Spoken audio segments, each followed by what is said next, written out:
ፈአቂም ወጅሀከ ሊዲን ሐኒፋ ፊጥረተ ላህ አለቲ ፈጠረ ናስ ዐለይሃ ይላል። ሰዎች ሆይ ፊታችሁን ቀጥተኛና እውነተኛ ለሆነው መንገድ ለኢስላም ብቻ ዙሩ ካለ በኋላ እኔ አምላካችሁ አላህ ሰዎችን ስፈጥራቸው ጊዜ የፈጠርኩባቸው ሃይማኖት ሲሆን አለ። ሰዎችን በሚለው ላይ አማኝም ከሃዲ ሁሉም ይካተታል። አጠቃላይ ሰው ሁሉ የተፈጠረው በኢስላም መንገድ ላይ እንደሆነ አላህ ተናግሯል። አንድንም ሰው በክህደት መንገድ ላይ አልፈጠረም። ቦታቻል አይደል? ሌላ ቦታ ላይ አላህ ሱብሓነሁ ወተዓላ ሐዲስ አልቁድሲ ላይ ሲናገር ምን አለ? ቃለ ነቢዩ ሰለላሁ ዐለይሂ ወሰለም ቃለ አላሁ ተዓላ ኢኒ ኸለቅቱ ዒባዲ ሑነፋ ፈጅታለትሁም ሸያጢን። አምላክ አላህ ምን አለ? ሐዲስ አልቁድሲ ላይ እኔ ባሮችን በእኔ መንገድ ላይ ቀጥ አድርጌ ፈጠርኳቸው፣ ከዚያም ሰይጣናት ግን አዞሯቸው ከእኔ መንገድ እያለ ተናገረ። ነቢያችን ሰለላሁ ዐለይሂ ወሰለም ሐዲስ ላይ ሲናገሩ ምን አሉ? ማ ሚን መውሉድን ኢላ ወዩለዱ ዐለል ፊጥራ ፈአበዋሁ ዩሀውዳኒሂ አው ዩነስራኒሂ አው ዩመጅሳኒሂ አሉ። ማንም የሚወለድ ህፃን የለም በተፈጥሮ ሙስሊም ተደርጎ የሚወለድ ቢሆን እንጂ አሉ። ከዚያ በኋላ ግን ወላጆቹ ባሉበት እምነት ላይ ይቀይሩታል። ክርስቲያን ከሆኑ ወደ ክርስትና፣ አይሁድ ከሆኑ ወደ አይሁድነት፣ ሌላም ከሆኑ ባሉበት እምነት ይቀይሩታል ብሎ ተናገሩ። ስለዚህ ይሄ ስርዓት የማጥመም ስራ የነዚህ ጥመት ላይ ያሉ አካሎች ቤተሰቦቻቸው እንጂ አምላክ አላህ ሱብሓነሁ ወተዓላ ሙስሊም አድርጎ ነው ሁሉንም ሰው የፈጠረው።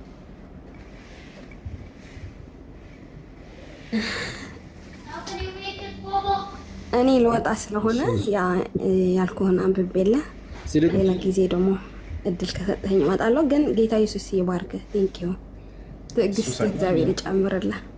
ይሄን ሁሉ ሰው ታስተናግድበት። ኦኬ። ዘፍጥረት ምዕራፍ 2 ላይ እግዚአብሔር ሁሉ ነገር ፈጥሮ ከጨረሰ በኋላ ሁሉ ነገር አድርጎ ከጨረሰ በኋላ ምዕራፍ 6 እስከ 7 እንደዚህ ይላል። ነገር ግን ግሙ ከምድር ትወጣ ነበርም የምድር ፊትም ሁሉ ታጠጣ ነበር። እግዚአብሔርን አምላክ ሰውን ከምድር አፈር አበጀው፣ አፍንጫውንም ሕይወት እስትንፋስ እፍ አለበት፣ ሰውም ሕያው ነፍስ ያለው ሆነ ይላል። ኦኬ። እግዚአብሔር ሲፈጥረን ሲያበጀን ሲያስተካክለን አሁን እናንተ እንደምትሉት እንደምሰማውም አላህ አይወልድም አይወለድም ነው የምትሉትና አላህ የማይወልድ የማይወለድ ከሆነ መልኩ ማን ነው ብትባሉ አላህ እንዴት ታብራሩታላችሁ ብዬ ነው ሰው ጠይቄ ያውቃለሁ። ኦኬ። ማን ነው አሁን ያንተ አላህ ማን ነው? ምንድን ነው ባህሪው? ምን ይመስላል? ላንተ ብለው ምን አደረገ ብትባል ስለ አላህ ምንድን ነው የምትለው? እግዚአብሔር አሁን እኔ ሲሰራኝ ሲፈጥረኝ በእጁ ነው የሰራኝ። የእጁ ውጤት ነኝ። የእጁ ስራ ውጤት ነኝ። እፍ ብሎ እስትንፋስ ሲሰጥብኝ ሰው እስትንፋስ በአፉ ሰጥ በአፍንጫው ሰው ህያው ሆነ ይላል ቃል በቃል እንደዛ ነው የሚለው። በአፍንጫውም የህይወት እስትንፋስ እፍ አለበት፣ ሰውም ህያው ነፍስ ያለው ሆነ ይላል። የእናንተ እንዴት ነው የተፈጠራችሁት? እናንተ ሙስሊሞች አላህ እንዴት ነው የፈጠራችሁ? እፍ ብለው እስትንፋስ ሰጥቷችሁ ነው? ልክ ለአዳም ኦኬ። እንደዛ ከሆነ እግዚአብሔር አላህ ሲፈጥራችሁ ይሄንን ቃል የምትቀበለውና የምታምነው ከሆነ አላህ እጅ አለው ማለት ነው። እፍ ብሎ እስትንፋስ ሲሰጥ ከስትንፋሱ ነው ሩህ ነው የምትሉት። ሩሁ ነው ሼር ያደረገ ሩሁ ነው የሰጠ። አንዴ ልመልስ እንዴ አላህ እንዴት ነው የተፈጠራችሁት እናንተ? ዘራብን ሲባል ጊዜ ሩሆችን ፈጥሮ አዘጋጅቶ በእነዚያ ህያው አደረገን፣ ሩህን ዘራልን ማለት ነው እንጂ ከራሱ መጥቶ መንጭቆ የሚሰጠን ነገር አይደለም። አላህ ስብሓነሁ ወተዓላ ይህንን ስለ አዳምም ስለ እኛም ሲናገር ምን ይላል? ፈኢዛ ሰወይቱሁ ወነፈኽቱ ፊህ ሚን ሩሒ ፈቀዑ ለሁ ሳጅዲን ይላል። ከመንፈሴም በዘራሁበት ጊዜ ብሎ አዳምን ይገልጸዋል። ተሻል አላህ ስብሓነሁ ወተዓላ ዘራበት፣ እፍ ብሎ ነው የዘራበት። አንዴ ልጨርስ። ከራሱ ሩህ ነው የሰጠው። ይሄንን ነው ማወቅ የፈለኩት። አንድሽ ችግር ከራሱ ሩህ የሚባል ነገር የለም። አላህ ስብሓነሁ ወተዓላ ሩሆችን ፈጥሮ አዘጋጀና ከነዚያ ዘራብን። በአደምም ላይ በመሲሁም ላይ በእኛም በሁላችንም ላይ ማለት ነው። ተሻለ አይደል? ይሄን ነው ከመንፈስ እያለ የሚገልጸው አላህ ስብሓነሁ ወተዓላ ባለቤትነትን ነው።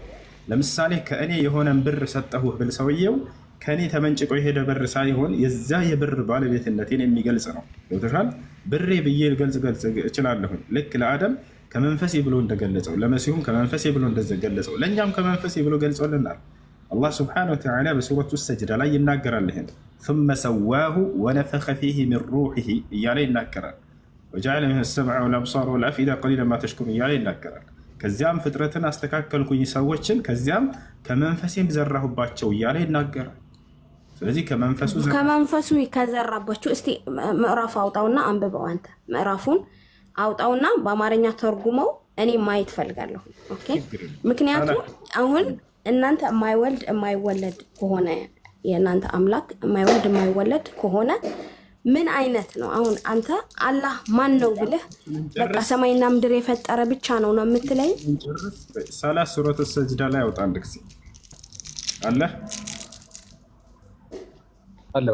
አሁን ስለ አላህ አሁን አምላክሽ ማን ነው ብለህ እኔ ሰው ቢጠይቀኝ አምላኬ ደግ ነው ቸር ነው ምናምን ብዬ እናገራለሁ። የምናገረው ኢየሱስ ሲያደርገው በምድር ላይ ያየሁትን ነው። አብሽር ሁሉም ነው ሳይሻል። ኦኬ። አሁን አንተ አዳም እንዴት እንደተፈጠረ አሳየኝ። ሩህ ዝም ብሎ ነው የሰጠው? እፍ ብሎ ነው የሰጠው? እሱ አሳየኝና ማንበብ ፈልጋለሁ። ያው እና ይህ ለምሳሌ የአዳም ነው። ፈኢዛ ሰወይቱሁ ወነፈኽቱ ፍጥረቱንም ባስተካከልኩና በውስጡ ከመንፈሴ በነፋሁበት ወይንም በዘራሁበት ጊዜ ይላል። እፍ ባልኩበት ጊዜ ማለት ነው በነፋሁበት ጊዜ የሚለው። ስለዚህ አላህ ከመንፈሱ ነፋበት የሚል አለ።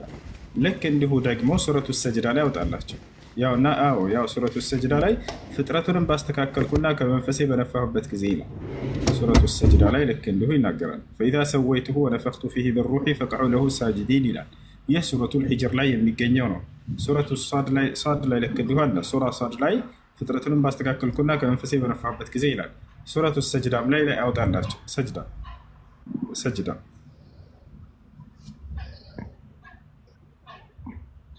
ወረታች ውረድ እስርህ አካባቢ ሩም ሉቅማን ያውና ሰጅዳን ተጫነው። ትንሽ ወረድ አድርገው፣ ወደ ላይ ከፍ አድርገው፣ ወደ ታች እንደሱ መጀመሪያው አካባቢ ላይ ያሳያል። አሁን ትንሽ ወረድ ثم سواه ونفخ فيه من روحه የሚለው ወረድ አድርገው እሱ ላይ ከዚያም ቅርጹን አስተካከለው በእርሱም ውስጥ ከመንፈሱ ነፋበት ነፍስ ዘራበት ይላል። ያው ለእናንተም ጆሮዎችን አይኖችንም ልቦችንም አደረገላቸው፣ በጣም ጥቂትን ብቻ ግን ታመሰግናላችኋል። ፍጥረታችንን ሁሉ አስተካክሎ ነፍስን የዘራብን አምላክ አላህ ሱብሓነሁ ወተዓላ እንደሆነ ስለ አዳምም ስለ መሲሁም ስለኛም ስለ ሁላችን ነው የሚለው። ከመንፈሱ ነፋበት፣ እሱን አንብበው። ከመንፈሱ ነፋበት። ከዚያም እኔ እምቢ ስላለኝ ነው አማርኛው ዳውንሎድ ሳደርገው አረበኛ ዳውንሎድ አድርጎልኝ ነው። ከመንፈሱ ነፋበት። ሰው መንፈስ አለው ማለት ነው። በአፍንጫው ነው እፍ ያለበት ዋላ በምንድን ነው? ባለቤትነትን ለመግለጽ ነው። እዚህ ቦታ ላይ እንጂ አላህ መንፈስ አለው ማለት አይደለም። ነፍስ መዝራትን ነው። አምላክ አላህ ሱብሓነሁ ወተዓላ ነፍሶችን ፈጠረና እነርሱን ዘራባቸው በሰዎች ላይ። እነዚህ መንፈሶች አሁን አሉ ወይ? አዎ፣ የሰው ልጆች መንፈስ ከዓለም ፍጻሜ ድረስ ሰዎች ይፈጠራሉ አይደል? አሁን ሰዎች እየተፈጠሩ ነው። መንፈሳቸው የት ነው የሚገኘው ከተባለ በአንደኛው ሰማይ ላይ ይገኛሉ። ተፈጥረው እዚያ ተቀምጠዋል። የሁላችንም ነፍሶች ልክ እናቶቻችን የአራት ወር ጽንስ ላይ በሚደርሱ ጊዜ አላህ ራሱን የቻለ መልአክን አዘጋጅቷል፣ ወክሏል። ያ መልአክ ምን ያደርጋል? ከአንደኛው ሰማይ እያመላለሰ በእናቶቻችን ማህፀን ላይ ዘርቶ ይሄዳል። ገብቶሻል አይደለ? ያ ነው አላህ ሳይሆን መላእክቶች ናቸው ይሄን ነገር የሚያደርጉትና የሚዘሩት። እርሱ ይልካቸዋል። ልክ ለመሲሁ ለምሳሌ መልአኩ ገብርኤል ተላከ፣ መንፈስን ዘርቶ በማርያም ላይ ሄደ። ልክ እንዲሁም በሌሎቻችንም ላይ እነዚህ መላእክቶች ከአንደኛው ሰማይ እያመላለሱ በእናቶቻችን ማህፀን ዘርተው እንዲሄዱ አላህ ሱብሓነሁ ወተዓላ አዘጋጅቷቸዋል፣ አዟቸዋል። ይህን ይደረጋል። አዳምን አሁን የጠየቁህን አዳምን ሲፈጥረው አሁን ያሳየህን ቃል ነው መንፈሱ ነፋበት የሚለው። ኦኬ፣ በምንድን ነው የነፋበት? በእጁ ከሰራው ጭቃ ካበጀው እጅ ከሰራለት እግር ከሰራለት በምኑ ነው የነፋበት? በእርሱ ላይ በአዳም ላይ ህያው እንዲሆን አደረገለት እኮ። ህያው እንዲሆን ያደረገው አሁን እንደ ሰማይ እንደ ምድር አይደለም፣ ፍጥረታችን አይደለም ሁኑ ተብለን አይደለም የሆነው። በቃ ህይወት ይሁን ተብለን አይደለም ህይወት የሆን ነው። አሁን መጽሐፍ ቅዱስ ላይ ቃል በቃል በአፍንጫው እፍ ብሎ ህይወት ዘራበት። አዳም ሁን ተብሎ ነው። በቃ ላሳይሽ ማስረጃ አሳይ። እኔ ዳውንሎድ እያደረኩት ነው፣ ብትነግረኝ ምዕራፉም አየዋለሁ። አሁን አዳም እንዴት እንደፈጠረው አላህ አሳይ። خلقه من تراب ثم قال له كن فيكون የሚለውን አውጣለታለሁ። ሁን በሚል ያው አላህ ዘንድ የዒሳ ምሳሌ ልክ እንደ አዳም ቢጤ ነው ካለ በኋላ ያው አዳም እንዴት እንደሰራው ሲናገር ከአፈር ፈጠረው፣ ከዚያም ለእርሱ ሰው ሁን አለው፣ ሆነም ይላል። ሁን በሚለው ቃል ላይ የተፈጠረው። በዚህ እች ጋር ተስማማናለች። ሰው ሁን ሲለው ሰው ሁን ነው ያለው። ሰው ሆኖ ሲፈጥረው ሔዋን ሳትወጣ ሰው ነው የነበረው። ይሄ ያስማማናል። ኦኬ። ያላስማማን ጉዳይ ግን በምንድን ነው እፍ ብሎ እስትንፋስ የሰጠው? በእጁ ከሰራው አላህ እጅ አለው ማለት ነው። በእጁ ካበጀው የእጁ ውጤት ከሆንክ የእጁ ውጤት ነህ። አሁን እኔ የእጁ ውጤት ነኝ ብዬ ነው ማለት። አንተ አላህ ሲፈጥርህ በምንድን ነው የሰራህ ታዲያ? እጅ ከሌለው ያንተ አይነት መልክ ከሌለው ያንተ አይነት የፍጥረት የሰው ሁሉ ፍጥረት በዓለም ላይ ያለው ፍጥረት ሁሉ መልክ ከሌለው አላህ ማንን አስመስሎ ነው የፈጠረን? እኛ ፈጣሪ አምሳያ የለውም ወገናችን። በእስልምና ፈጣሪ አምሳያ የለውም። አምላክ ራሱ ሲናገር ምን ይላል? ለይሰ ከሚስሊሂ ሸይ ይላል። ያውና እዚህ ጋር ይታይሻል፣ እርሱን የሚመስለው ማንም የለም እያለ ይናገራል። ፈጣሪ የሚመስል ማንም የለም። ፈጣሪ እርሱ በማንነቱም በምንነቱም አምሳያ የለውም። ሀል ተዕለሙ ለሁ ሰሚያ ይላል። ለመሆኑ ለእኔ መኩሼ ታውቁልኛላችሁ ሆነ? መኩሼ የለኝም፣ ማንም ምንን የሚመስለኝ የለም ይላል። የተሻለ አይደል? አዳምን የመጀመሪያ ፍጥረት አደረገ ከሰዎች እና ሰዎችን ሁሉ በእርሱ አምሳል ፈጠራቸው፣ በአዳም አምሳል ፈጠራቸው።